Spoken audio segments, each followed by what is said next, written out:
Hi guys! In today's video is a short video nga lang. So in today's video nga is kasama natin dito si Gemma, ang beshi niyong laging busy. Sobrang sipag kasi niya ni Gemma kaya minsan lang talaga kami nagkikita niya ng personal. Sa sobrang busy nga niya, minsan hindi niya na kami kilala. Siyempre, chahil lang. So in today's video nga is nandito kami sa Mang Inasal kung saan Anli ang saya. Charis, sa Jollibee pala yun. Pero nung araw nga na to is napag-usapan namin ni Gemma na gumalagala naman at magkaroon naman kami ng banding sa isa't isa kasi yung beshi ko na yan is sobrang busy talaga niya. Ang hirap talaga no kapag lumalaki na tayo kasi parang ang dami na nating mga responsibilidad sa buhay na kailangan nating gawin or ayaw man nating gawin is mapipilitan tayong gawin kasi nga party na yan ng buhay na kapag lumalaki tayo is may mga responsibilities nga tayo na kailangan talaga nating gawin. By the way, ayan, buti na lang talaga naging service crew ako noon. Ayan, kaya kapag kumakain kami or lumalabas kami or kumakain nga kami sa mga ganitong mga lugar is ako na yung nagiging waiter niya. Alam nyo ba mga kawarkas, ang napakaganda talaga sa Mang Inasal is lagi silang maraming tao no sa lahat ng pagkakataon at sa lahat nga ng oras kasi kumbaga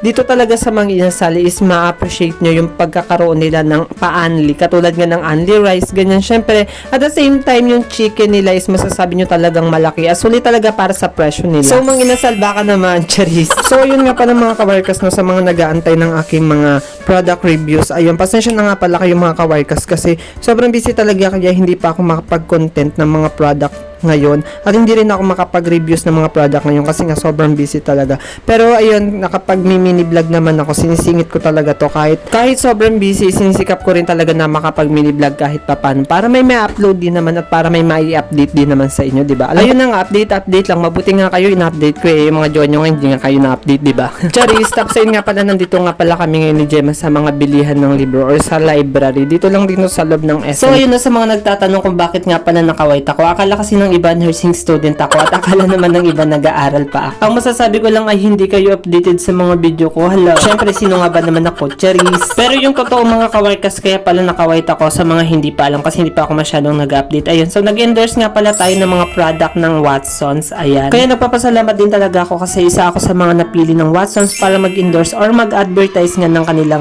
mga product. So, yun nga pala mga kawarkas, no? If you want exclusive deals or yung mga promos nila and mga sale nila, So just visit lang sa kanilang Watsons app para ma-avail natin or ma-order natin yung mga sale and promos nila. Then, meron din sila dito mga kawarkas na Watsons member card or yung mga code nga na pwede nating magamit kapag namimili tayo sa Watsons, online man yan or sa kanilang mga offline store. So, ano pang hinihintay nyo? Tara na at mag-Watsons na tayo. At ayun mga kawarkas, hanggang dito na lamang itong video na ito at maraming salamat nga sa inyong patuloy na pagsuporta at pagsama sa ating mga ganitong mga video.